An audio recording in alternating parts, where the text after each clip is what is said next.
नमस्कार, मी रुशाली यादव सारंग। आजची चांगली गोष्ट आहे भारताच्या ऊर्जा क्षेत्रामधील एका ऐतिहासिक यशाची, अख्ख्या राज्याला वीज पुरवू शकणाऱ्या बॅटरीची।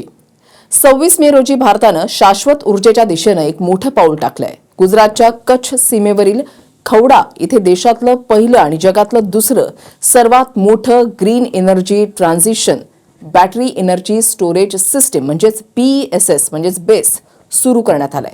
हे अवाढव्य काम अदानी ग्रीन एनर्जी लिमिटेड या कंपनीनं अवघ्या 10 महिन्यांमध्ये पूर्ण केलंय। या सिस्टीमची एकूण क्षमता 3.37 गीगावॉट प्रति तास इतकी आहे।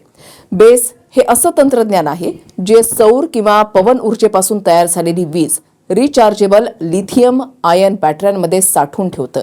जेव्हा सूर्य मावळतो किंवा वारा नसतो तेव्हा या साठवलेल्या विजेचा वापर केला जातो। या प्रकल्पाची ताकद एवढी मोठी आहे की याद्वारे गोव्यासारखे एखादं छोटं राज्य, इंदूर किंवा चंदीगड सारख्या संपूर्ण शहराला अखंड वीज पुरवठा केला जाऊ शकतो।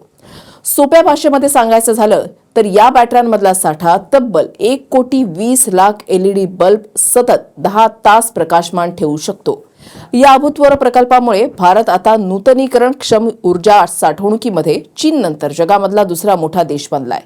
चीननं आपल्या इनर मंगोलिया आणि शिनजियांग प्रांतामध्ये जगामधले सर्वात मोठे प्रकल्प उभारलेले आहेत, ज्यातल्या छगनहाडा प्रकल्पाची क्षमता 4000 मेगावॉट प्रति तास आहे आणि तो उणे 35°C तापमानामध्ये सुद्धा काम करतो।